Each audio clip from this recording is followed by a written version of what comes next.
Alors, pour cette question 3 de l'exercice 29, en fait, c'est exactement le même raisonnement, la question 3, c'est le même raisonnement que pour la question 2. C'est juste qu'on ne connaît pas l'expression analytique de la fonction f, mais c'est une fonction qui est impaire, donc c'est exactement le même raisonnement que pour la question 2. Et pour la question 4, pareil, c'est exactement le même raisonnement que pour la question 1. La fonction f, elle est paire. Et donc là, c'est un cas particulier parce que tu connais l'expression analytique de la fonction, mais c'est exactement le même raisonnement. Donc tu penses, une fonction est paire, son graphique est symétrique par rapport à l'axe des ordonnées, et une fonction est impaire, son graphique est symétrique par rapport à l'origine du repère. Tu fais un petit dessin, et puis roule ma poule, tu arrives sans problème à déduire les réponses à ces deux questions comme tu l'aurais fait pour cette situation. Donc voilà pour les questions 3 et 4. Pour la question 5, ça c'est un grand classique. Il faut bien que tu réfléchisses quand on dit si on a quelque chose, alors on a telle chose. Donc l'ordre est important.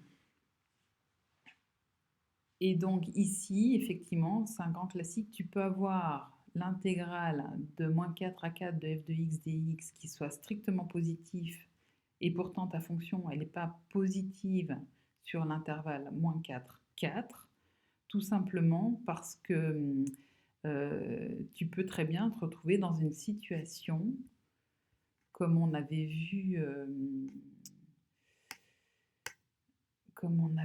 par exemple ici, ta fonction, elle n'est pas positive sur ton intervalle moins 4, 4, mais la partie ici, cette aire-là, elle est plus grande. La partie assurée au-dessus de l'axe des abscisses est plus grande que la partie assurée en dessous de l'axe des abscisses, et donc c'est pour ça que tu auras l'intégrale de moins 4 ici à 3, qui sera de f de x dx, qui sera positive, et pourtant ta fonction, elle n'est pas positive.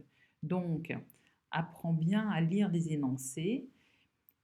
Si on a cette condition-là, ça n'implique pas cette condition-là, donc c'est pour ça que tu dois répondre faux. Par contre, si ta fonction elle est positive sur l'intervalle moins de 4, 4, alors forcément, cette intégrale définie, elle sera strictement positive. On est dans la situation qui est ici. Ta fonction, elle est positive sur l'intervalle moins 4, 4, et donc cette intégrale est strictement positive. Ici, tu dois répondre faux parce que dans cet énoncé-là, on ne te précise pas que la fonction elle est positive sur l'intervalle 3, 5.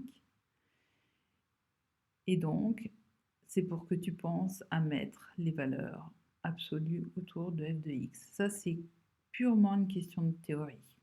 Donc, si tu te trompes, c'est que tu as mal appris la théorie, donc il faut que tu relises la théorie. Et dans le doute, de toute façon, chaque fois qu'on te demande de calculer une aire de plan qui est délimitée par ce genre de conditions, pense à mettre les valeurs absolues. Tu ne les enlèves que si tu sais que ta fonction est positive ou parce que tu as fait une étude de son signe.